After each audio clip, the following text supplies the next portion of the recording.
Hello students, Verma chemistry classes में आपका फिर से स्वागत है। अगला जो टॉपिक होता है वो है अर्धपूरित एवं पूर्णपूरित कक्षकों के स्थायित्व का नियम। अर्धपूरित एवं पूर्णपूरित कक्षकों के स्थायित्व का नियम क्या होता है कि ऐसे कक्षक जिनकी इलेक्ट्रॉनिक जो व्यवस्था है या तो अर्धपूरित होती है या पूर्णपूरित होती है, उनमें इलेक्ट्रॉनों का समांतर व प्रति समांतर चक्रण होने के कारण वो अधिक क्या होते हैं, स्थायी होते हैं, क्लॉकवाइज या एंटी क्लॉकवाइज। तो ऐसे कक्षक जिनकी इलेक्ट्रॉनिक जो व्यवस्था है वो तो या तो अर्धपूरित हो या पूर्णपूरित हो, उनमें इलेक्ट्रॉनों का समांतर व प्रति समांतर चक्रण होने के कारण वो क्या होते हैं, अधिक स्थायी होते हैं।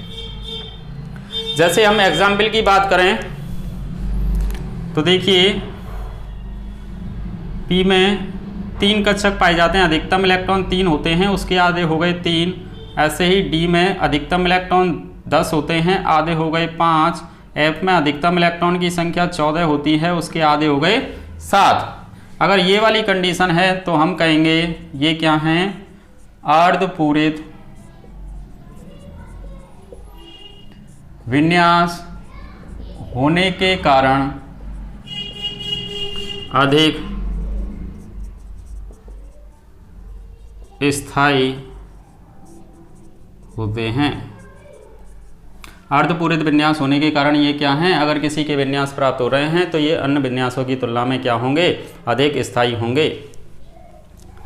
ऐसे ही अगला देखें, अगर हम इनको पूर्णपूरित करें तो पी में अधिकतम 6 इलेक्ट्रॉन, डी में अधिकतम इलेक्ट्रॉनों की संख्या 10, एफ में अधिकतम इलेक्ट्रॉनों की संख्या 14। तो हम कहेंगे ऐसे जो विन्यास हैं वो पूर्णपूरित विन्यास होने के कारण अधिक स्थायी होते हैं।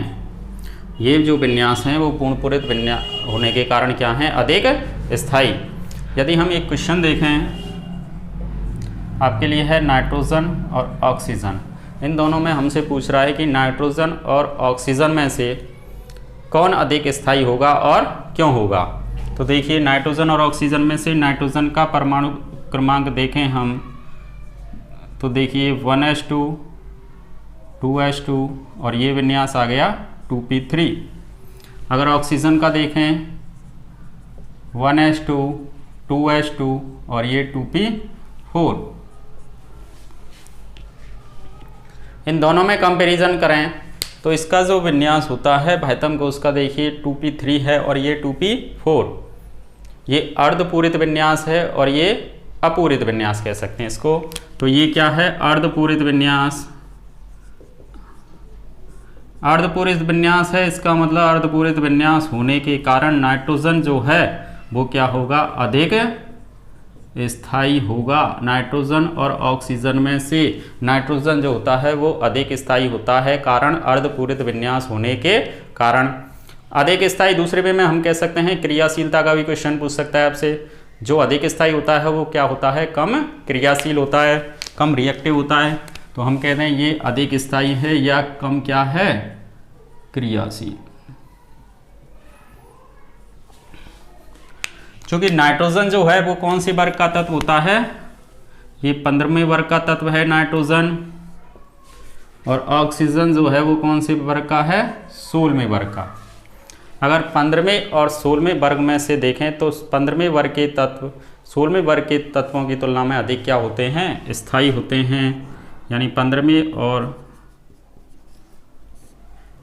16वें वर्ग में देखें हम तो 15वें और 16वें वर्ग में 15वां वर्ग अधिक स्थायी होगा किसकी तुलना में, 16वें वर्ग की तुलना में।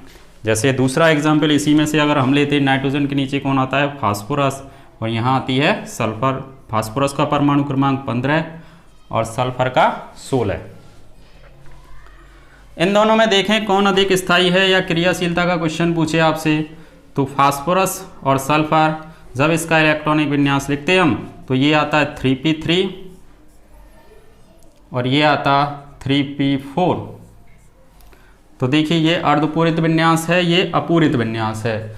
तो फास्फोरस का अर्धपूरित विन्यास होने के कारण फास्फोरस अधिक स्थायी होती है किसकी तुलना में, सल्फर की तुलना में। फास्फोरस सल्फर की तुलना में अधिक स्थायी या क्या कहते हैं हम कम क्रियाशील होती है। फास्फोरस 15वें वर्ग का, ये 16वें वर्ग का। तो 15वें वर्ग के तत्व 16वें वर्ग के तत्वों की तुलना में क्या होते हैं, अधिक स्थायी होते हैं। तो ये टॉपिक हो गया। यदि आपने अभी तक हमारे चैनल को सब्सक्राइब नहीं किया तो प्लीज़ चैनल को सब्सक्राइब करें, लाइक करें एंड बेल आइकन बटन दबाना ना भूलें। धन्यवाद।